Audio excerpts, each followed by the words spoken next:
Hi, I'm Narina. They told me it was my night, my promotion, my moment. But when I walked in, the banner read, "Happy birthday, Callista." They used my hard-earned money to celebrate her, while I stood there holding a speech no one let me give. My mother hissed, "Don't make a scene." But I did. I stood up, I raised my glass, and what I said next made them go pale. Before we dive in, what's the worst way your family has ever betrayed you? Let me know in the comments below. I had just stepped out of the office, the Texas air carrying that early autumn chill, but I barely noticed it. My mind was replaying the moment my boss shook my hand, congratulating me on the promotion. Senior investment analyst. I earned that title through late nights and weekends skipped, working deals that no one else wanted to touch. For a brief moment, as I walked to my car under the fading pink sky, I allowed myself to imagine my parents finally being proud. Maybe, just maybe, this would be the thing that made them see me. I called my mother on the drive home, tapping the steering wheel as it rang. She picked up, her voice the same clipped tone she always used. "Hi, Mom. I wanted to share some good news," I started, clearing my throat, trying to keep my excitement calm, adult. "Oh, what is it, Narina?" She sounded distracted, like she was folding laundry or sorting through mail. "I got promoted today, senior investment analyst. It's a big deal at the firm."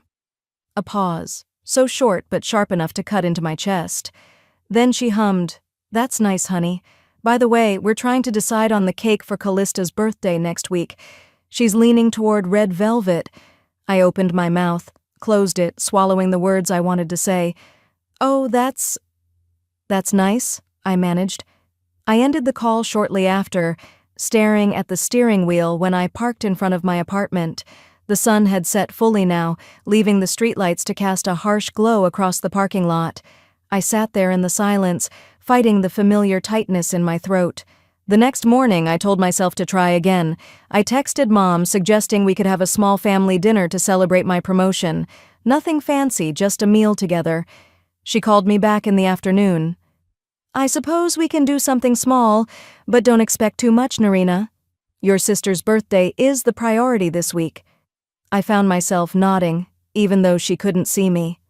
"Of course," I heard myself say, pressing my hand against my chest, grounding myself against the disappointment that threatened to seep in. That evening, I sat at my kitchen table, a half-eaten salad in front of me, thinking about how every milestone I had ever achieved was overshadowed by Callista, the perfect older sister.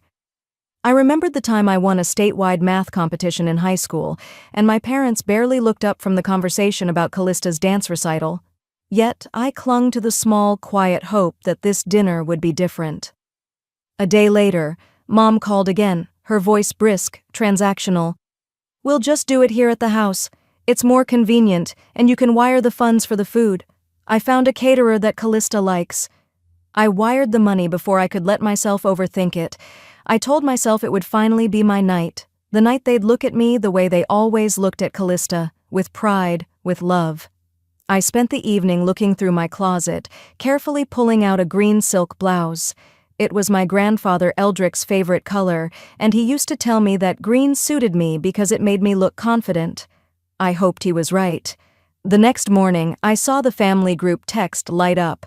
My mother had sent a message, "Narina, wear something that doesn't look like office drab, okay? It's still a birthday dinner, too." I stared at the message, the sting sharp, but I forced a small laugh, replying with a thumbs-up emoji, ignoring the burning behind my eyes. On the day of the dinner, I left work early, stopping by a small shop to pick up a gift for my mother.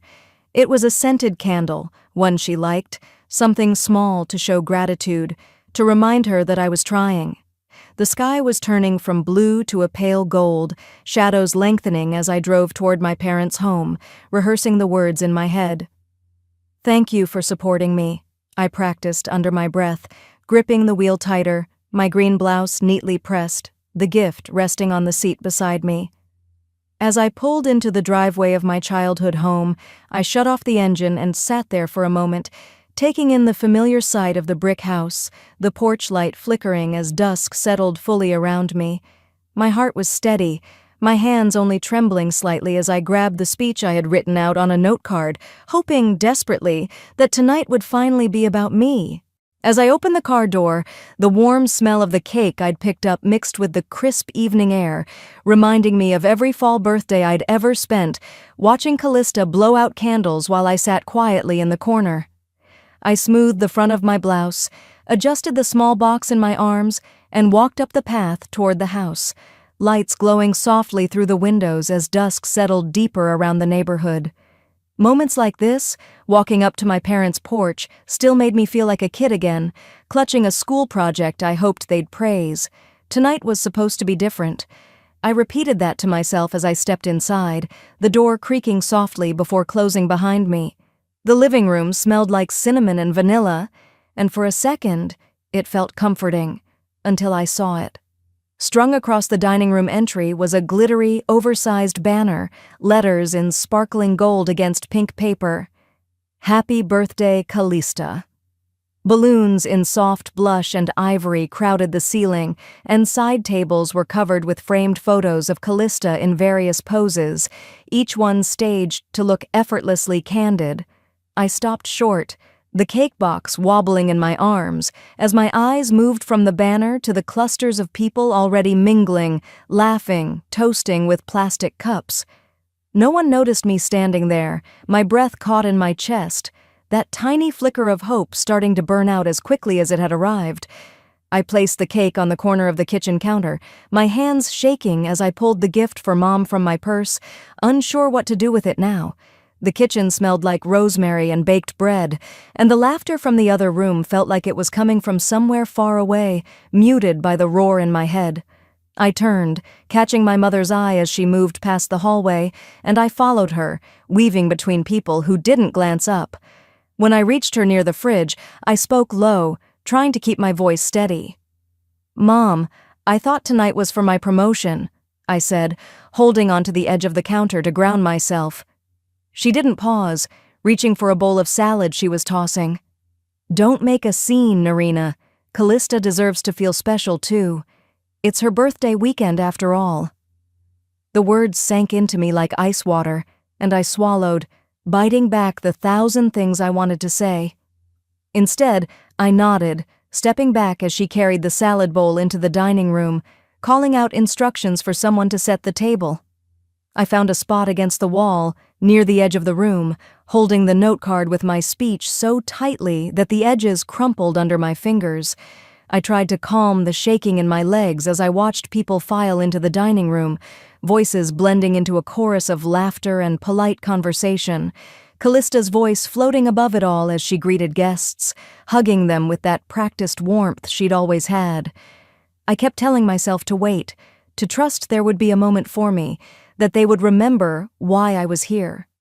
I pressed the green silk handkerchief in my pocket, tracing the edge with my thumb, a reminder of Grandpa's quiet belief in me, of the times he told me I was worth more than I believed. Dinner began, plates passed around, glasses filled. I sat in silence, nodding politely, lifting my fork but barely tasting the food. My chance would come, I repeated in my head. I waited until the plates were nearly cleared, until the murmur of conversation softened, and I took a breath, rising from my chair. "Thank you all for coming tonight," I began, my voice just loud enough to rise above the chatter. But I hadn't even finished the sentence when my mother stood quickly, grabbing the microphone they'd set up near the head of the table, her smile wide as she turned to the guests. "Tonight, we're here to celebrate our dear Callista's birthday." Applause exploded around the room, hands clapping, voices cheering, someone even whistling as Callista stood, blushing theatrically, waving her hand like she was embarrassed by the attention while her eyes gleamed with satisfaction. I sank back into my seat, the speech still clenched in my hand, my heart pounding so loudly that it drowned out the noise around me. My face burned, and I tried to swallow the bitterness that filled my mouth as Callista began to open gifts, pausing to thank each guest, posing for photos, her laughter ringing clear and bright as camera flashes lit up the room. I found myself pushed further into the background, sitting with the note card still in my hand, staring down at the words I'd practiced over and over. The cake I'd brought sat untouched on the kitchen counter, overshadowed by the towering pink confection that was wheeled in. "Happy Birthday, Callista," written in elegant script across the frosting. I stood when I couldn't watch anymore, mumbling an excuse to slip away, weaving past the guests who didn't notice me, stepping into the hallway as the sounds of celebration grew louder behind me. I walked down the hall to the bathroom, locking the door quietly behind me, the soft hum of the exhaust fan filling the silence. I pulled the green handkerchief from my pocket, pressing it to my face as I looked at my reflection, eyes glassy, lips pressed into a thin line to keep them from trembling. I clenched the fabric, feeling the softness between my fingers, the last piece of hope I had clung to that tonight would be different. I stared into the mirror, whispering to myself, "Don't cry. Not here." I pressed a damp paper towel under my eyes, trying to stop the redness before I stepped back out. The hum of laughter outside the bathroom door felt like it was miles away, but the muffled sound of Callista's laugh cut through, reminding me why I had to breathe, stand straight, and walk out there like nothing happened. I tucked the green handkerchief back into my pocket, smoothed down my blouse, and opened the door.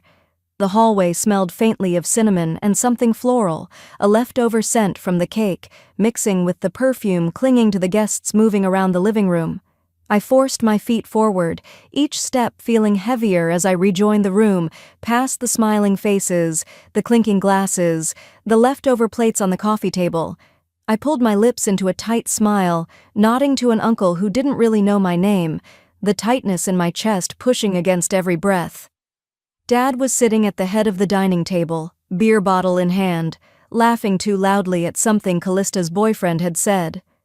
I stood by the edge of the table, waiting, hoping he would look up and notice me. When he finally did, I gave a small wave, signaling that I needed to talk. His eyes flickered, the smile never dropping from his face as he lifted his chin for me to come closer. I leaned in, my voice low. "Dad, can we talk for a second?" His hand shot out under the table, gripping my wrist, fingers pressing just enough to hurt while his face stayed pleasant, still smiling toward the others. His voice was barely above a whisper, but it cut sharper than a yell. "Don't you dare make a scene, Narina! If you ruin this for your sister, you're done!" The words sank like a stone in my stomach. He released my wrist as quickly as he'd grabbed it, taking another swig of his beer as if nothing happened. I stepped back, pressing my wrist against my side, the warmth from his grip still burning on my skin. Every memory of being told to stay quiet, to not cause trouble, to let it go, played in my head like a cruel lullaby. I turned away, blinking back the sting in my eyes, and walked toward the kitchen, forcing my breathing to steady. The noise around me grew louder, voices overlapping, the scraping of chairs, the low beat of music playing on someone's phone. I found a stack of empty plates near the sink, picking them up one by one, focusing on the small clatter to drown out the shouting inside my mind. As I turned to grab another glass, I paused when I heard Callista's voice coming from the hallway, her tone hushed but casual, like she was sharing a harmless secret. "Yeah, I told Mom to switch it. Narina can have her boring work stuff another time. This is more important." A pause, a light laugh. "She won't do anything, she never does." I stood frozen, the plate in my hand trembling, the ceramic knocking softly against the counter. My breath caught, heat rising in my face as her words sank in. It wasn't a misunderstanding. It wasn't a scheduling mistake or a moment of forgetfulness. They planned this. She planned this.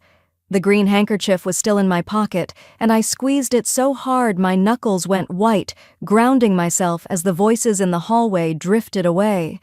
I took a step back, slipping into the pantry for a moment, pressing my back against the shelves, trying to quiet the storm inside me. I thought about every birthday overshadowed by Callista's sudden emergencies, every school award I brought home only to be told, "That's nice, but did you hear about what Callista did today?" Every quiet dinner where I tried to share something good, only to have the conversation shift to her plans, her dreams, her problems. Be the bigger person, they always said. Don't cause trouble.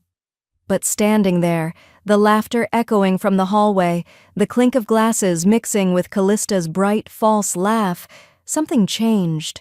For the first time, the ache in my chest wasn't sorrow, it was anger. A clear, simmering anger that made me see everything in sharp detail, from the smudges on the kitchen counter to the dent in the wall I made once when I was 12, slamming my door after they told me to stop being dramatic. I stepped back into the kitchen, moving slowly, letting the noise wrap around me without touching me. I caught a glimpse of myself in the microwave door, the reflection of a woman who was tired of disappearing in her own life. I adjusted the sleeves of my blouse, lifted my chin, and took a deep breath. I turned back toward the party, whispering to myself, "Not this time." I eased back into the hallway, the noise of laughter brushing against my skin as I moved, steadying the tremble in my hands. The scent of leftover frosting and cheap perfume filled the air as people milled around, saying their goodbyes, lingering with half-empty cups, waiting for one last piece of cake to pack up for later.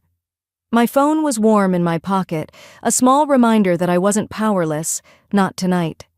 I slipped into the corner by the kitchen counter, pretending to scroll through messages, but my eyes were locked on the payment app.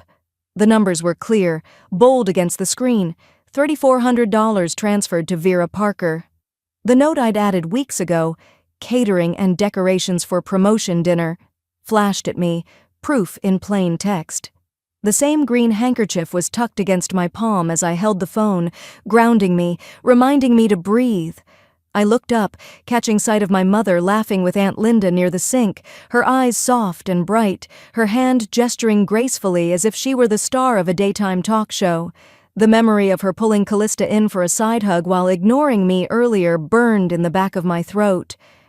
"Mom," I called softly, not wanting to draw attention, but she glanced over, her smile freezing for a split second before returning. "What is it, honey?" She lifted her chin, eyebrows arched, still holding her laugh for the guests. I stepped closer, lowering my voice. "We need to talk." "Oh, can it wait, Narina? We're saying goodbye to people." "It can't." I held up the phone, the screen facing her. I paid for this, all of this. It wasn't supposed to be Callista's birthday. Her eyes flickered again, dropping to the screen, and for a moment I saw a crack in her perfect composure. She leaned in, her perfume sharp, a false smile still plastered on her lips. "Don't start this now. Don't embarrass yourself." I felt the heat rise in my chest, the words twisting inside me, wanting to break free, to scream out everything I had swallowed for years. But I didn't scream. I took a breath, speaking low and clear. "You took my money. You lied to me." The smile dropped. Her eyes hardened, narrowing as she stepped closer, close enough that her breath touched my cheek, the fake sweetness of cake and coffee turning bitter. "If you ruin this for your sister, I will cut you out. No inheritance, no family, nothing."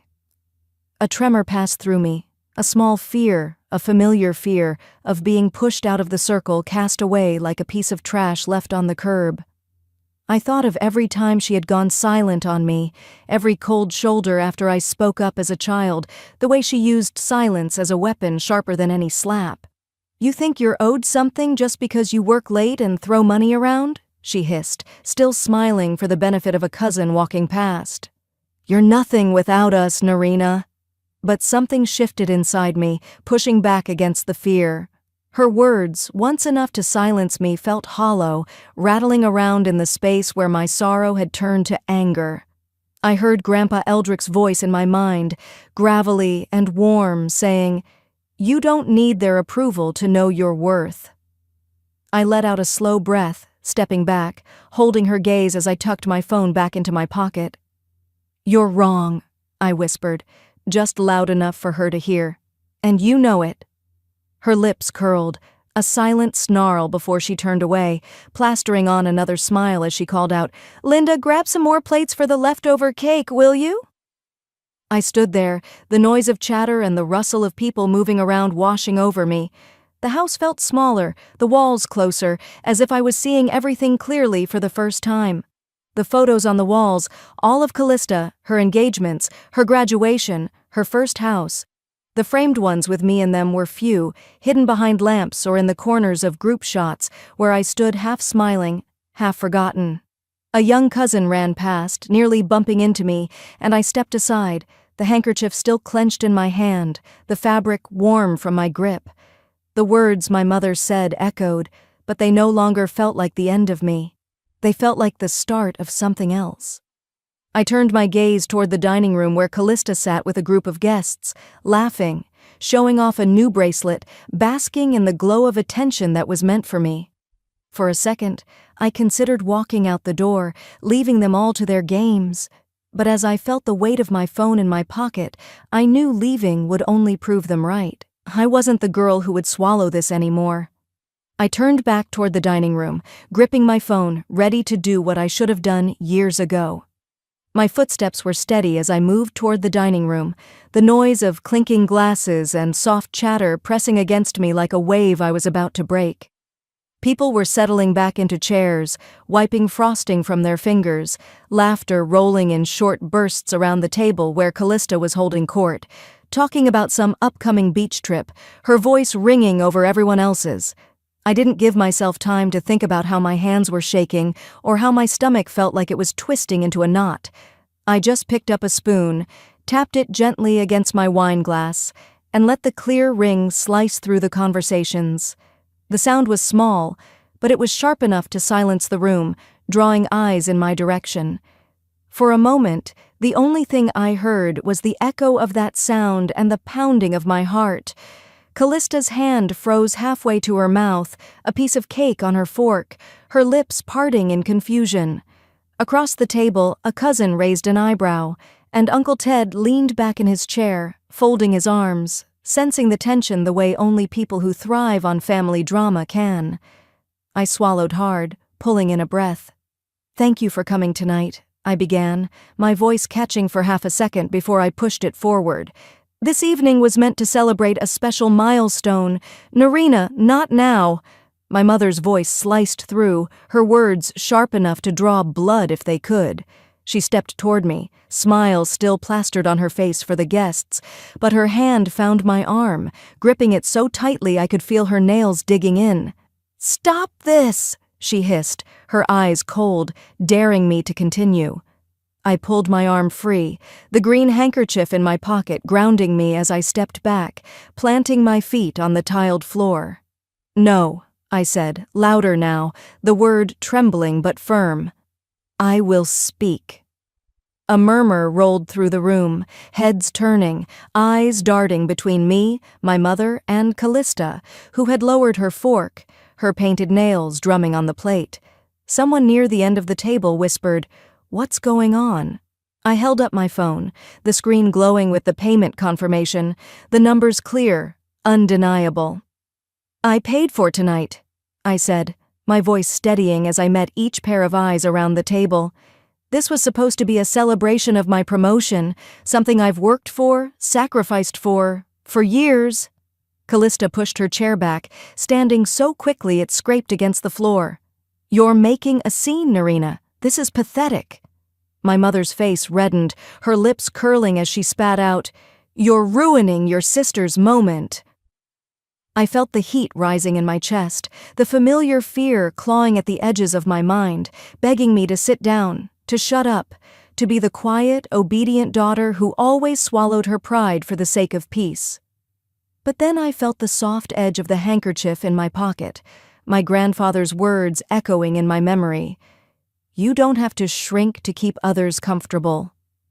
I breathed in, my shoulders straightening, and for the first time, I looked at them without dropping my eyes. The faces around the table were a mix of shock, discomfort, and curiosity, but I didn't care anymore. The weight of years of silence was heavier than the discomfort of this moment, and I was done carrying it. "I'm not ruining anything," I said quietly, but the quiet carried across the room. "I'm telling the truth." Callista scoffed, rolling her eyes. "Oh, please, Narina. You're acting like a child." My mother shook her head, a humorless laugh slipping out. You think paying for a dinner gives you the right to embarrass your family like this? No, I replied, my voice calm. Paying for a dinner gives me the right to be heard. There was a silence, thick and heavy, as I let the words settle.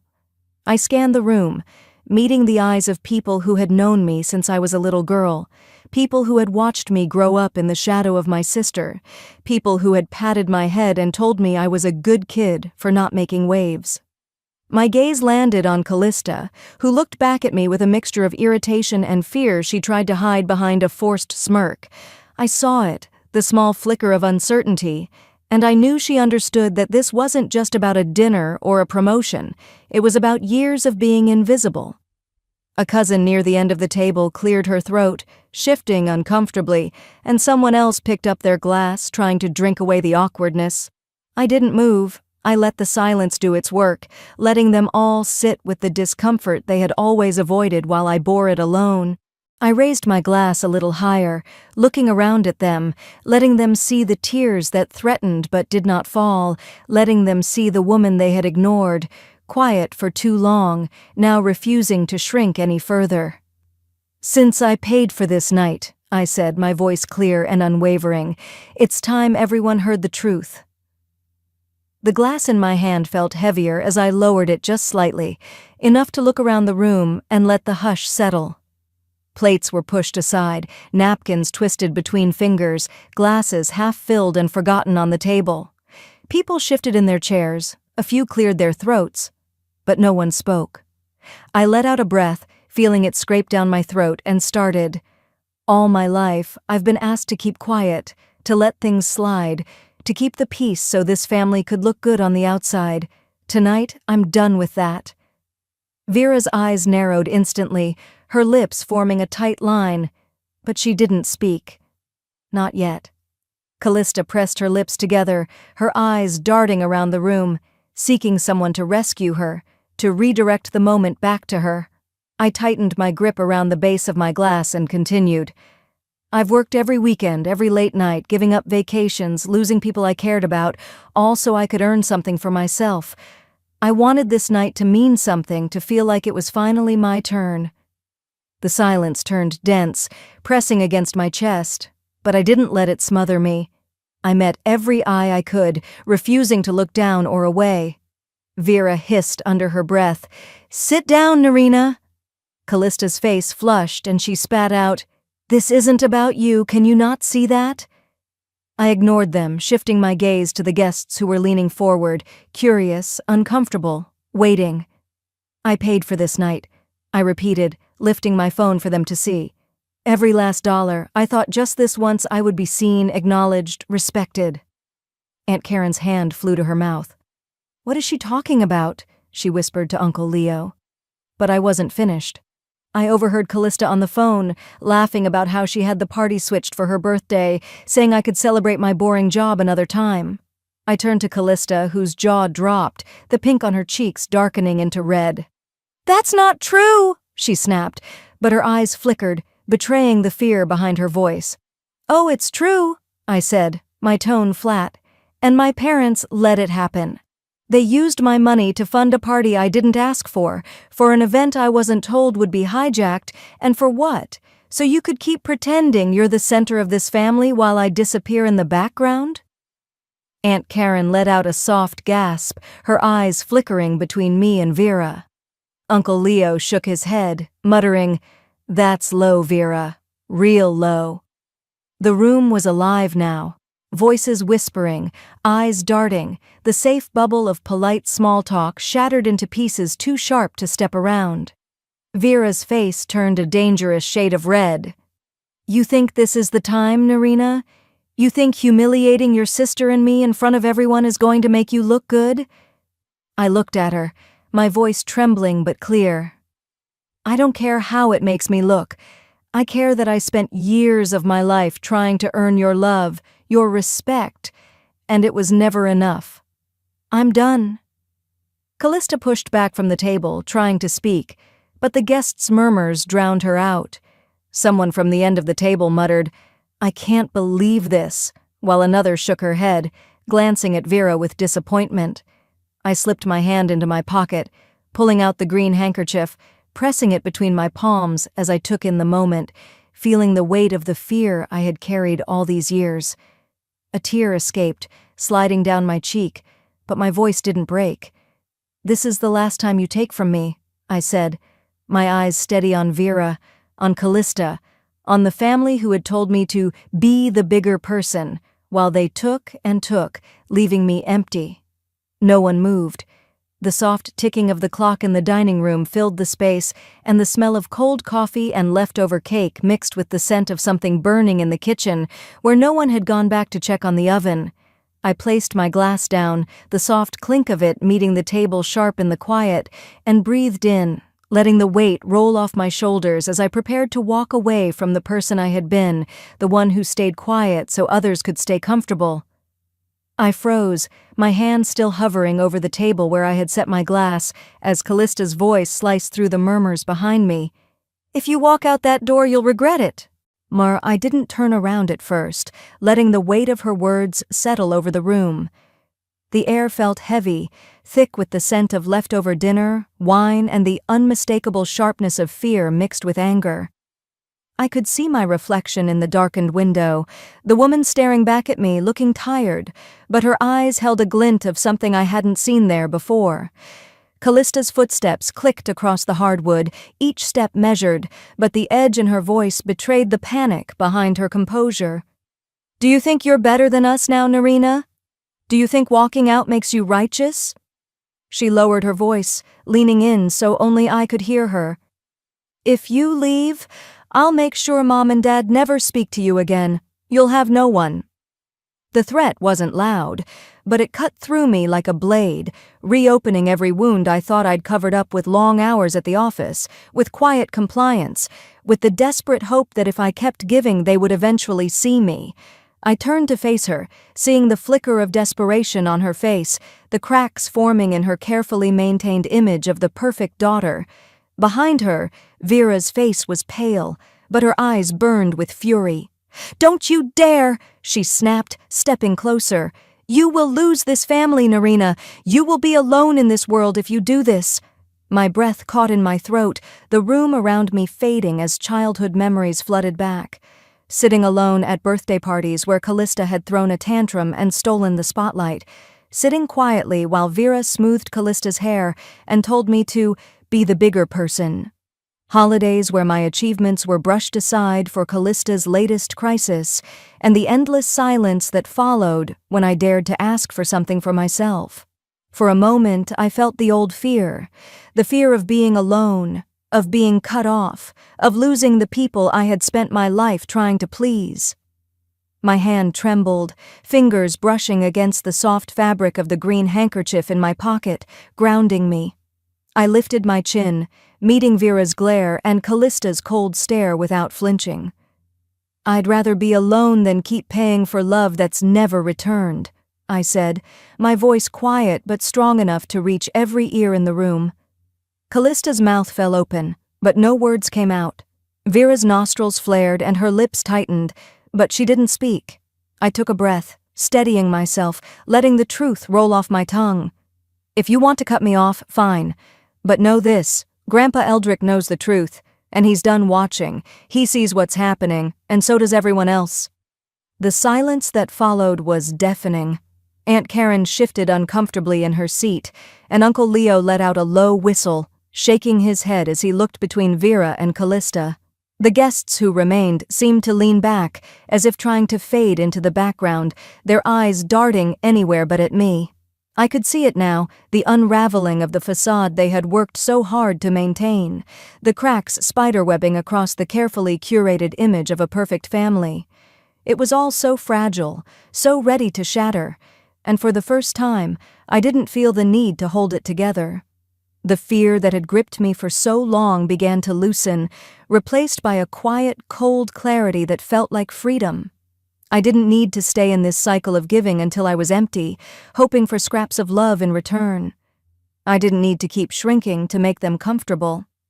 I slipped the handkerchief from my pocket, unfolding it and looking at the soft green fabric, remembering Grandpa Eldrick's voice. You don't have to shrink to keep others comfortable. The tear that slipped down my cheek wasn't a tear of sorrow. It was a release, a letting go. I folded the handkerchief back, tucked it into my pocket, and straightened my shoulders. My eyes met Vera's once more, then Callista's, and I said the word that had been sitting on my tongue for far too long. Goodbye. I turned toward the front door, taking the first step toward freedom, each footstep feeling lighter than the last as I moved past the dining room, past the stunned faces and the whispers rising behind me. I had barely stepped off the last porch step, the autumn air brushing against my face when I heard it. Narina, wait. I paused, hand tightening around the strap of my purse, feeling the vibration of Grandpa Eldrick's voice pull me back from the edge of leaving for good. I turned slowly, and there he was, standing in the porch light, his shoulders squared though age had curved them, eyes clear in the shadows. He stepped closer, slipping a folded piece of paper into my hand. His eyes, steady and calm, met mine. Your grandmother and I changed our will, Narina. Everything we have will go to you. The words didn't register at first. I looked at the paper, then back at him, searching for any sign of pity, of manipulation. But there was only quiet certainty on his lined face as he added, We've seen enough. My breath caught. A warmth spread through me that was sharp, almost painful in its intensity. This wasn't about money, and we both knew it. For the first time I felt seen, truly seen, not for what I gave or what I endured, but for who I was. The door behind us opened with a sharp creak, and I felt the cold air shift as footsteps rushed out. What? Callista's voice was brittle, cracking around the edges as she stepped onto the porch, her eyes bouncing between Grandpa Eldrick and me. Vera followed, her face pale under the porch light, her lips parted in disbelief. She didn't say a word, but her silence was loud enough to fill the space between us. Grandpa Eldrick didn't move, his gaze steady as he turned to them. You've used her enough, he said, his voice even, carrying an authority that made both of them flinch. If you think you can threaten her, think again. This family's legacy will go to someone with integrity. For a heartbeat, no one spoke. Then Callista let out a sound that was somewhere between a laugh and a sob, stepping closer, pointing a shaking finger at me. You can't do this. I'm your daughter too. Her voice rose, shrill, breaking apart under the weight of her fear. Vera looked like she wanted to say something, but no words came, her face drained of color, her hand gripping the doorframe for support. I held Grandpa Eldrick's gaze for a moment before shifting to Callista and Vera, clutching the green handkerchief in my pocket, grounding myself in its softness, in the memory of quiet strength it represented. I didn't ask for this, I said, my voice clear, slicing through the night air. But I won't reject it. I'm done begging for your love. Callista opened her mouth again, but all that came out was a choked sob as tears streaked down her makeup, leaving pale trails on her cheeks. The sound of her crying was small, almost childlike, and for a moment I felt a flicker of grief for both of us, for everything we had lost and everything we had tried to force from each other. I turned away, stepping down from the porch, feeling each step loosen the weight I had carried for years. The crunch of leaves under my shoes felt louder than the voices behind me, the cold air filling my lungs with every breath, sharp but clean. Behind me, the porch light flickered as the door slammed open again, voices rising and falling, but I didn't turn around. My feet moved across the path to the driveway, past the familiar hedges and the worn brick walk that had carried me into this house so many times, always hoping, always trying. Not tonight. Tonight, I was walking away. Not because I was weak, but because I finally understood my worth was not tied to their approval, their comfort, or their conditions. I didn't look back, but I could hear Callista's sobs echoing in the night. The night air pressed against my skin as I stepped off the porch, the last echo of Callista's sobs fading into the dark behind me. For a moment, I stood by my car, hand on the door, feeling the beat of my heart, the weight of every memory pressing down, and then, finally, lifting. Sliding into the driver's seat, I started the engine, letting its quiet rumble fill the silence that had grown around me. The streetlights blurred as I pulled away, tears streaking down my face, warm and persistent, but each drop felt like a piece of something old leaving me behind. The roads were mostly empty, the glow of Houston's skyline blinking softly in the distance. As I drove, the images of the night replayed in my mind. Callista's trembling scream, Vera's pale, speechless face, Grandpa Eldrick's steady eyes as he handed me that folded paper. I felt the green handkerchief still in my pocket, its corner peeking out like a small promise. At a red light, I let my head fall back against the seat, closing my eyes. Memories flooded in, birthday cakes blown out in near silence while Callista sobbed over a broken toy in the next room, report cards hidden in drawers because I learned early that good grades weren't enough to earn a hug, the countless dinners where I swallowed my words to keep peace that never existed. I took a deep breath and opened my eyes, watching the light turn green. My hands tightened on the steering wheel as I realized the truth. Leaving was the only way to protect the woman I had become, the woman who had worked late nights and early mornings to build a life that was hers alone. I would no longer shrink to fit the love that was never freely given.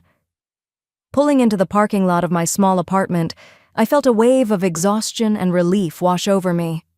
I sat for a moment, engine off, the hum of the city drifting through the cracked window, reminding me that the world continued outside of family chaos. I stepped inside, the scent of the lavender candle I had left burning earlier still faint in the air. It was quiet, the kind of quiet that once scared me but now felt like safety. The small living room, with its secondhand furniture and cozy blankets, felt more like home than the house I had just left. My phone buzzed, startling me, and I saw Grandpa Eldrick's name on the screen. Swallowing, I answered. "Narina," he said, his voice calm and warm. "You did the right thing tonight. We're proud of you." I closed my eyes, tears coming again, but these were different. These were tears that cleansed, that healed. "Thank you," I whispered, my voice thick, but I didn't feel weak.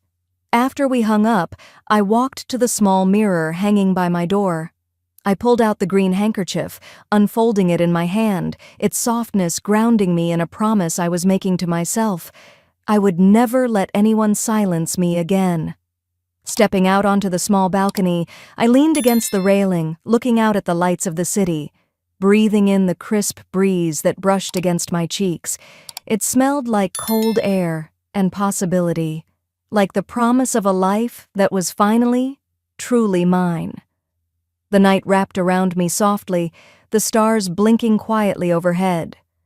I could still hear Callista's cries in the back of my mind, a reminder of what I had left behind and what I was choosing now. I closed my eyes, letting the wind cool the last traces of tears on my face, and whispered to myself, "I am enough." Sometimes, you have to walk away from the people you love to find the peace you deserve. Have you ever had to choose yourself over family? Let me know in the comments. I read everyone, and if they ever call me again, it will be on my terms.